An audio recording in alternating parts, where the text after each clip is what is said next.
අයිබෝන් පිළිගන්න සියලු දෙනා usb.com වෙත ලෝකයේ තියෙන සියලුම දැනුම් පද්ධතීන් ගැන පරීක්ෂා කරමින් අපේ ජීවිතයේ මනාව කළමනාකරණය කර ගැනීම ගැන ඉතා බලමින් ඉන්න අතරේ අපි පෙර ආපු වීඩියෝක ජපාන කළමනාකරණය ගැන සාකච්ඡා කළා.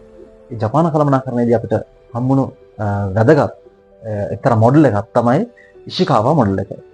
ෆිෂ්බෝන් ඩයග්‍රෑම් කියලා කියන්නේ. මේකේ සමස්ත අදහස තමයි කළමනාකරණය යන දැන් ප්ලෑනින්, ඕගනයිසින්, ලීඩින්, කන්ට්‍රෝලින් කියලා කියන මැනේජරියල් ෆන්ක්ෂන් අතරින් මේ ඕගනයිසින් දෙවනි කළමනාකරණ ක්‍රියාවලිය නැත්නම් කළමනාකරණ අංගය තමයි ඕගනයිසින්. ඒ කියන්නේ වැඩ බෙදීම, සංවිධාන ධූරවලියක් ඇති කිරීම, වැඩ පැවරීම, ඒ කියන්නේ මේ සමස්ත වැඩය සංවිධානයක තියෙන නැත්නම් පුද්ගලයෙක් තුළ තියෙන සමස්ත වැඩය කොටස් වලට වෙන් කරලා තර්කානුකූලව කාර්යක්ෂම කොටස් වලට වෙන් කරලා ඒ එක් එක් කොටස මනමින් ඉටු කිරීම තුළින් සමස්ත කළමනාකරණ පද්ධතියම හොඳින් සංවිධානය කිරීම තමයි ක්‍රියාත්මක කිරීම තමයි මේ අදහස. දැන් ෆිෂ්බෝන් ඩයග්‍රෑම් එකක් මේක මාළුවෙක්ගේ ඇටසැකිල්ලක් වගේ. ඒකේ අර එක එක ඇටසැකිල්ලේ කටු බෙදලා ගිහලා තියෙන විදිය තමයි මේ ගන්න ආකෘතිය. දැන් ඕනම සංවිධානයක ඕනම ආයතනයක් නැත්නම් ව්‍යාපාර ආයතනයක් අපිට බෙදන්න පුළුවන් ඇඩ්මිනිස්ට්‍රේෂන් පරිපාලන අංශය, marketing, finance, human resource management, operation කියන ප්‍රධාන ව්‍යාපාරික ක්ෂේත්‍රවලට. ඒතර මේ ඇඩ්මින් කියන කොටස ඉවත් කරාම ඉතිරි හතර තමයි ව්‍යාපාරික ක්ෂේත්‍ර කියලා කියන්නේ. අලෙවිකරණ, මූල්‍ය කළමනාකරණ, මෙහෙයුම් සහ මානව සම්පත් කළමනාකරණ අංශයන්. දැන් මෙහෙම බෙදලා ගත්තාන් පස්සේ මාළුවාගේ ඇටසැකිලි දෙන ප්‍රධාන අස්ති විදිහට ඒ වයි උපකොටස් ඉදිරියට ගන්න පුළුවන්. දැන් ඇඩ්මිනිස්ට්‍රේෂන් එක ගත්තාන් පස්සේ ව්‍යාපාර ලියාපදිංචි BR එක, ඊට පස්සේ යම් ලයිසන්ස් ලබා ගැනීම, ඒ වගේම යම් ආයතනවල අධිකාරීන් වල ලියාපදිංචි කිරීම, ඊට පස්සේ මේ බදුකරණය ටැක්සේෂන්, ඒ වගේම බෝඩ් මීටිං අධ්‍යක්ෂ මණ්ඩල රැස්වීම පැවැත්වීම, කළමනාකරණ මණ්ඩල රැස්වීම පැවැත්වීම ආදී, ඒ වගේ මිනිත් වාර්තා ලිවීම, තීරණ ගැනීම, ඒ තීරණ ක්‍රියාත්මක කිරීම, ඒ තීරණ පිළිබඳ සොයා බැලීම ආදී, ඊට පස්සේ ආයතන විසුරු හැරීම පවා අවසානයේ වයින්ඩින් අප් කියලා අපි කියන නීතියේදී ඒ කාරණා පිළිබඳව කටයුතු කරන අංශය පරිපාලන අංශය. ඊට පස්සේ මාර්කටිං ගත්තොත් එහෙම මාර්කටිං අංශය, අලෙවිකරණ අංශය කඩන්න පුළුවන් ප්‍රධාන වශයෙන්ම අර 4P ස්ට්‍රැටජිස් කියලා අපි කියනවා. Product, price, place, promotion. ඒ කියන්නේ අපි භාණ්ඩය නැත්නම් මොනවද අපි නිෂ්පාදනය කරන භාණ්ඩ, ඒක පාරිභෝගික අවශ්‍යතාව හොයලා බලලා වෙළඳපොළට ගැලපෙන හොඳම ලාභදායීත්වයක් තියෙන හොඳින් අලෙවි වෙන භාණ්ඩ තමයි අපි තෝරලා අලෙවිකරණ කටයුතු සඳහා තෝරගන්නේ. ඒතර ඒක ප්‍රොඩක්ට් ඩිසිෂන් කියන්නේ. ඊට පස්සේ ප්‍රයිසිං, මිලකරණය පිළිබඳ විවිධාකාර මිල කිරීමේ ක්‍රමවේදයන් තුන අපි ප්‍රයිසිං ගැන, මිලණය ගැන වෙනම වීඩියෝ එකක් කරමු. ප්‍රයිසිං ස්ට්‍රැටජිස් එක මිල කිරීම, ඊට පස්සේ බෙදා හැරීම, ප්ලේසිං සහ ප්‍රොමෝෂන්, අලෙවිකරණ ප්‍රවර්ධනය කරන්න කොහොමද කියන එක. ඒ කාරණා ටිකට වෙනම අංශ, උපාංශ බෙදා ගන්න පුළුවන් අලෙවිකරණ අංශය තුල. ඊට පස්සේ මූල්‍ය අංශය ගත්තාන් පස්සේ ඊට පස්සේ ඒකට ෆන් රේසින් නැත්නම් මූල්‍ය සපයා ගන්න ආකාරය, ඊට පස්සේ ගිණුම් කරන කටයුතු සහ විගණන කටයුතු, ඊට පස්සේ ආයෝජන කටයුතු, ඒ වගේම ප්‍රොෆිට් ෂෙයාරින් නැත්නම් ලාභදායීත්වය හිමිකරවන්න අතර බෙදාගන්නේ කොහොමද කියන එක. ඊට පස්සේ ඩෙට් කැපිටල් එක නැත්නම් ණය ප්‍රාග්ධනය කළමනාකරණය කරන්නේ කොහොමද, ණය ගන්නවද, ණය ගන්නේ කොහෙන්ද, කුමන පොලි අනුපාතයන්ටද, කවර කොන්දේසින්ට යටත්වද, කුමන සොරකුම් තියලාද ආදි වශයෙන් ඒ මූල්‍ය සම්පාදනය කර ගැනීමේදී අපිට හිමි ප්‍රාග්ධනයට යන්නත් පුළුවන්, ණය ප්‍රාග්ධනයට යන්නත් පුළුවන්. ඒ ෆන් මැනේජ්මන්ට් එක නැත්නම් සමස්ත අරමුදල් කළමනාකරණය අපිට ඒ විදිහට කොටස් වලට බෙදා ගන්න පුළුවන්. ඊට පස්සේ ඔපරේෂන් අංශය, මෙහෙයුම් අංශය ගත්තාන් පස්සේ ගබඩාව, ඊට පස්සේ අමුද්‍රව්‍ය සපයා ගැනීම, අමුද්‍රව්‍ය හෝ ලිපිද්‍රව්‍ය, පරිභෝජන ද්‍රව්‍ය ආදී සපයා ගැනීම, ඒවා නියමිත ගුණත්වයෙන් යුතුව වෙලාවට සපයා ගන්න ඕනේ. ඒ සප්ලයි චේන් එක මැනේජ් කර ගන්න ඕනේ. ඊට පස්සේ ගබඩාකරණය කාර්යක්ෂමව අපි S5 ක්‍රමය ගැන සාකච්ඡා කරද්දී කිව්වා ජපාන කළමනාකරණයේ මේන S5 5S ටෙක්නික් එක පාවිච්චි කරලා කොහොමද ඒ ගබඩාවක් වගේ දෙයක් මනමින් ගෘහ පාලනයට ලක් කරන්න කියලා.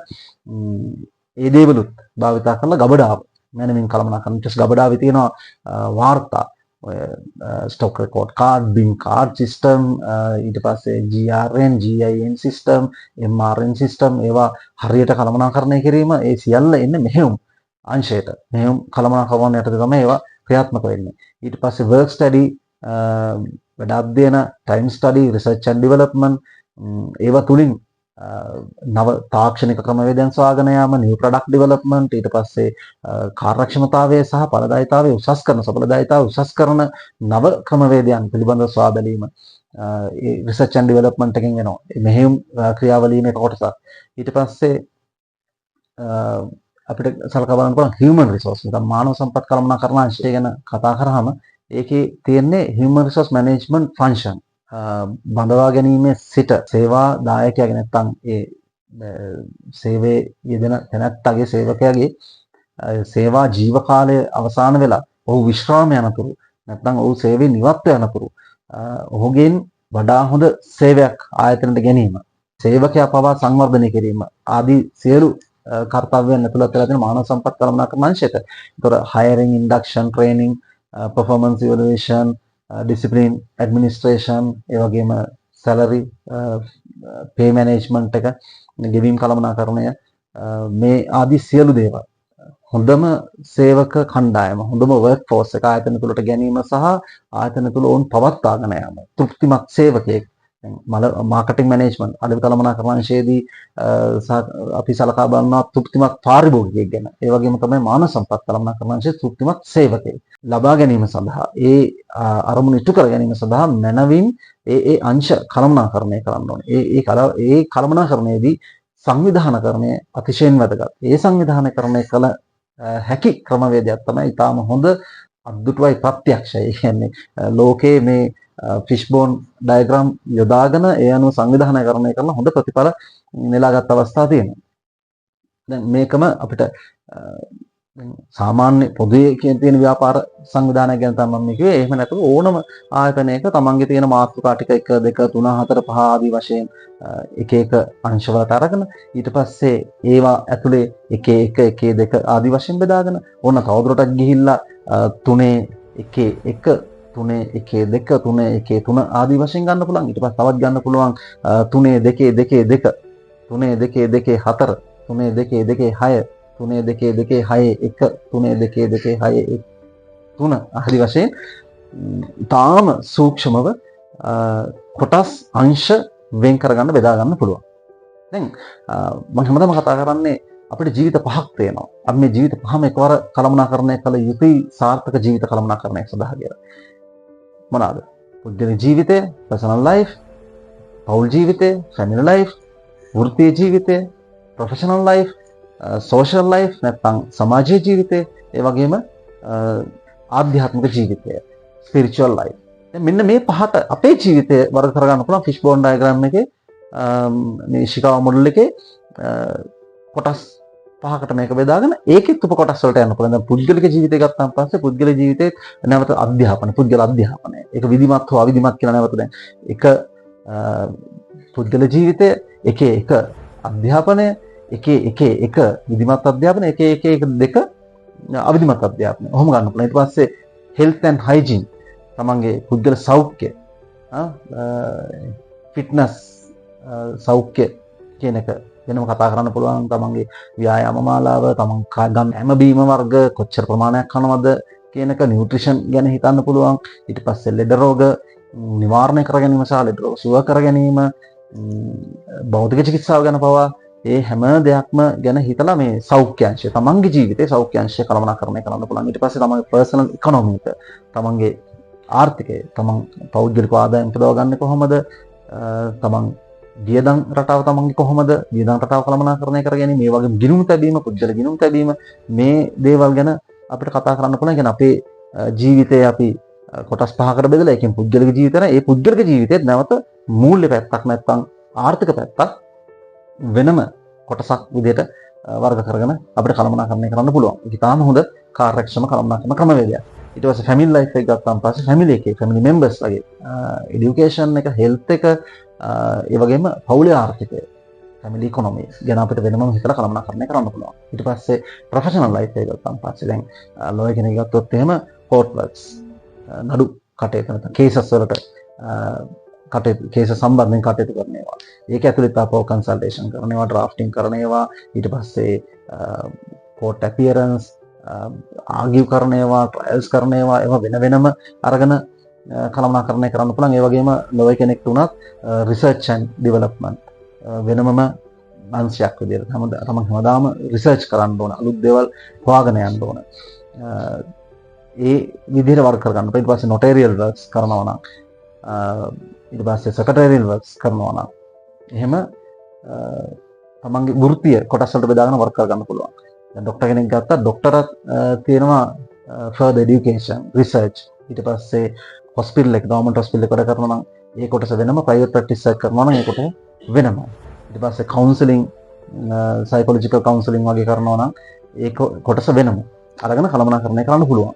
ඊට පස්සේ සමාජ ජීවිතය ගත්තොත් clubs and societies, නැත්නම් මේ සමිති සමාගම් වලට සම්බන්ධ වෙලා කරන කටයුතු වෙනම. ඊට පස්සේ දේශපාලන කටයුතු කරනවා නම් ඒවා වෙනම. ඊට පස්සේ සමාජය තුල තමයි අපේ ඥාතීන් සහ මිත්‍රයින් ඉන්නේ. ඒතර ඥාති සංග්‍රහය නැත්නම් ඥාතීන් ඇසුරු කිරීම සහ මිතුරු ඇසුර, මේක කළමනාකරණය කරන්න ඕනේ කාර්යක්ෂමව. නැත්නම් අපේ ජීවිතේ ෆේල් වෙනවා. මොකද කතාවක් තියෙනනේ, ඇසුර වැරදුනොත් සසරම වරදිනවා කියලා. හරි. ඊළඟට ඒත් එක්ක සම්බන්ධ වෙන්නේ ස්පිරිචුවල් ලයිෆ් එක, නැත්නම් මේ ආධ්‍යාත්මික ජීවිතය. ආධ්‍යාත්මික ජීවිතයේදී අපිට පුළුවන් ධර්මය ශ්‍රවණය කරන්න පුළුවන්, ධර්මය හොයාගෙන යන්න පුළුවන්, ඒ ගැන රිසර්ච් කරන්න පුළුවන්, කියවන්න පුළුවන්, වීඩියෝ බලන්න පුළුවන්. එහෙම කළා ධර්මය අවබෝධ කරගන්න.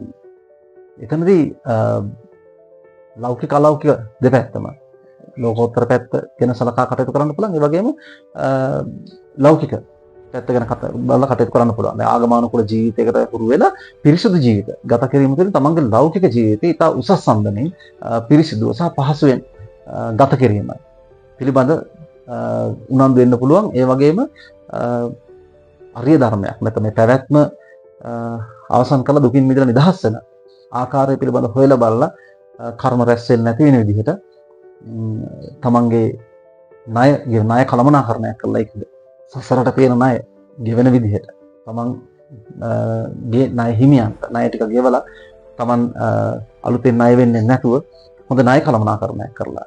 අපි කතාවට කියන්නේ සතියෙන් ණය ගෙවන්න කියලා. ඒ කියන්නේ මේ ගත්ත ණය සතියක් ඇතුළත ගෙවනවා කියන එක නෙමෙයි. සතිය කියන්නේ සිහිය, සම්පජාන සතිය. කියන්නේ නැවත අකුසල කර්ම, තමන්ගේ හිතට, තමන්ගේ ජීවිතයට අකුසල කර්මයක් එකතු වෙනවද කියන එක ගැන ඇලර්ට් එකේ ඉඳලා එවැනි අකුසල කර්ම ඇති නොවන විදිහට ජීවිතය කළමනාකරණය කරන්න ඕනේ. ඒ වගේම සන්තුෂ්ටි පරමං ධන කියලා කිව්වේ. ඒ කියන්නේ සතුට තමයි වැදගත් වෙන්නේ. සතුට සහ සැප කියන දෙක වෙන් කරගන්න. සැප සම්පත් හා සතුට කියන්නේ දෙකක්. සැප සම්පත් තිබුණොත් සතුටුදායකයි තමයි. නමුත් කොන්දේසි විරහිතව සතුට වෙන්නත් පුළුවන්. ඒතර මේ සතුටුදායක ජීවිතේ කොහෙද තියෙන්නේ කියලා හොයාලා බලලා ඒ සම්බන්ධයෙන් කටයුතු කිරීමටත් ආධ්‍යාත්මික ජීවිතය කළමනාකරණය කිරීම තුළින් මනාප පිටිවහලක් ලැබෙනවා. මේ ආකාරයට තමන්ගේ ජීවිතය කොටස් වලට බෙදාගෙන, උප කොටස් වලට සූත්‍ර වශයෙන් බෙදාගෙන කළමනාකරණය කිරීම සහ තමන්ගේ ආයතන, තමන්ගේ නිවස, තමන්ගේ වෙනත් ඕනෑම ආර්ථික ඒකකයක් කොටස් වලට බෙදාගෙන වර්ග කරගෙන කළමනාකරණය වෙනම කළමනාකරණය කිරීම තුළින් සමස්ත කළමනාකරණ පද්ධතිය මනවින් කළමනාකරණය කිරීමට සහ ඒ තුළින් අපේක්ෂිත උසස් ප්‍රතිඵල ළඟා කර ගැනීමට කටයුතු කිරීමක්. ඒ නිසා කටයුතු කිරීමක් තමයි ඉෂිකාවා මොඩල් එකේ කියවෙන්නේ. මේ ගැන තව හොයලා බලන්න, කියවන්න, රිසර්ච් කරන්න, ඇප්ලයි කරගන්න තමන්ගේ ජීවිතේට. තමන්ගේ ජීවිතය හොඳින් කළමනාකරණය කරන්න. ඒක තමයි මගේ ආරාධනාව. බොහොම ස්තුතියි.